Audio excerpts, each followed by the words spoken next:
Keyshawn Davis just rejected $2 million to fight Devin Haney. But one phone call inside his own camp is revealing something terrifying on the reason why he's really running. Now stop what you're doing, because what just happened in boxing is one of the most embarrassing moments in the history of the sport. Keyshawn Davis, the 2020 silver Olympic medalist, the undefeated knockout artist, the man who's been screaming for a world title shot for 2 years, just informed the WBO he will not be fighting Devin Haney. Top Rank won the purse bid yesterday at $8.55 million. Keyshawn was guaranteed $2.1 million of that purse. The date, it was set for October 3rd. The venues, they were locked in: the Barclays Center, State Farm Arena, or the Michelob Ultra Arena in Vegas. Everything was done. And Keyshawn, he said no.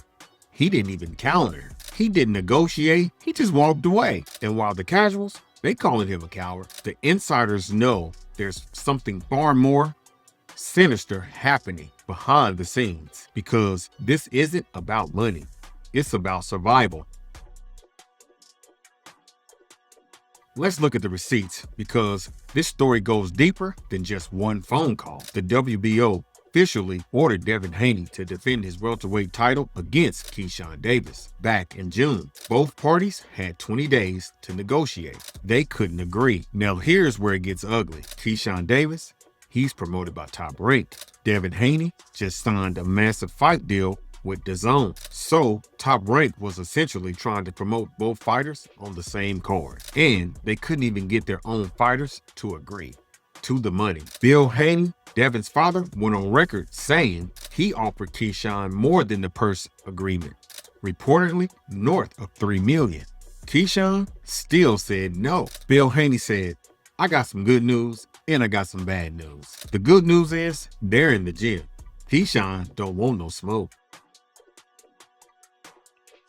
Here's what nobody is talking about. Keyshawn Davis has never fought at welter, not once. He won his lightweight title at 135. He moved up to 140 and beat Jermaine Ortiz and Nahir Albright. But at 147, against a natural welter who has been campaigning at that weight for over a year, that's a death sentence. Devin Haney moved up to 147 and immediately beat Brian Norman Jr. for the double belt last November. He looked comfortable, he looked big, he looked like a natural welter. Keyshawn will be jumping up 2 weight classes to fight a bigger, longer, more experienced champ, and the WBO just confirmed something devastating. They said Keyshawn Davis is currently unranked at 147 pounds. He was the #1 contender at 135, but at welterweight, he don't even exist in the rankings. WBO essentially forced a lightweight into a fight with a welterweight for a championship belt. And Keyshawn's team, they realized they were being set up.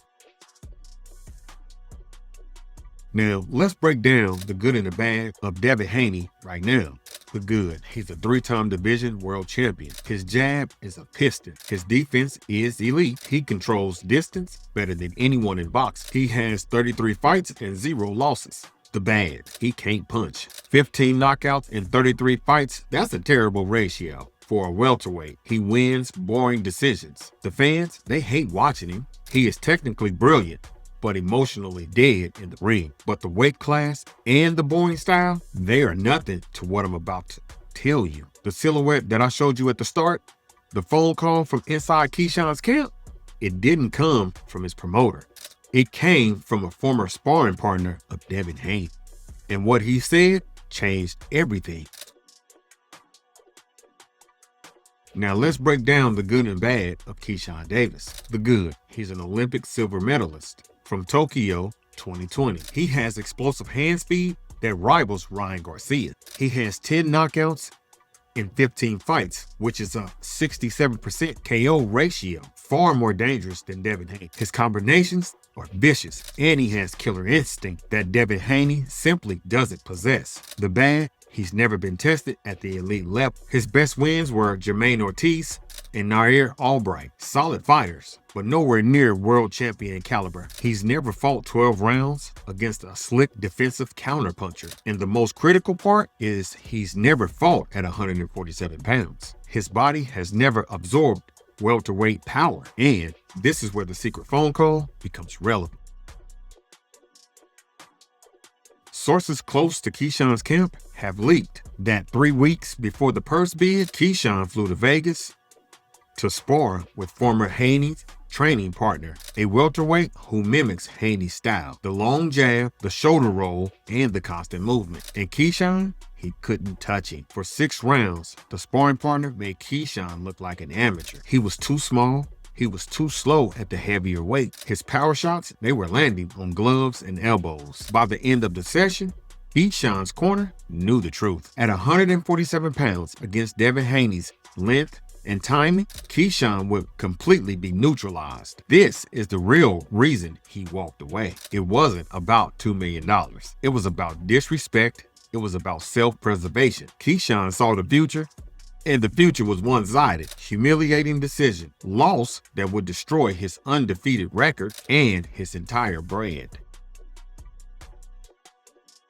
The consequences of this rejection are catastrophic for Keyshawn Davis. The WBO has now informed that he is unranked at welterweight. He has burnt his mandatory shot. He will not get another crack at Haney's belt without winning multiple eliminators first. And Top Rank, his own promoter, just spent $8.55 million on a fight that will never happen. That money is gone. The relationship, it's fractured. And Bill Haney is publicly mocking this fool. The boxing media, they calling him a duck. His reputation of this furious warrior, it's ruined. Meanwhile, Devin Haney is laughing. He keeps his belt. He keeps $6.4 million guaranteed, and he gets to fight someone easier. The WBO will now assign the new mandatory, and it won't be anyone as dangerous as prime Keyshawn. Haney played chess while Keyshawn was playing checkers, which brings us to the secret phone call. The open loop that I planted at the start, a former Haney sparring partner, a fighter who spent months in the camp with Devin, called Keyshawn's head trainer directly.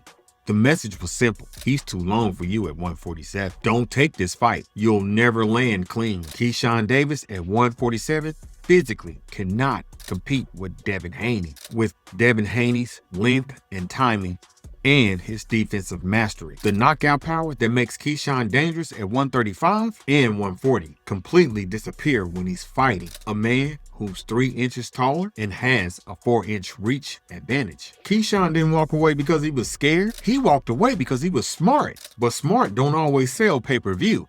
Smart doesn't build legacies, and the boxing world will never forgive him for choosing survival over glory. This is the point of no return. Keyshawn Davis just killed the biggest fight of his career. I want to know right now, is Keyshawn Davis a coward for walking away from $2 million? Or is he the smartest man in boxing for refusing to jump 2 weight classes against a bigger champion? Pick your side in the comments below right now. Hit that like button and subscribe for more aggressive box breakdowns on YouTube. And I'm going to see you on next. Holla at your boy.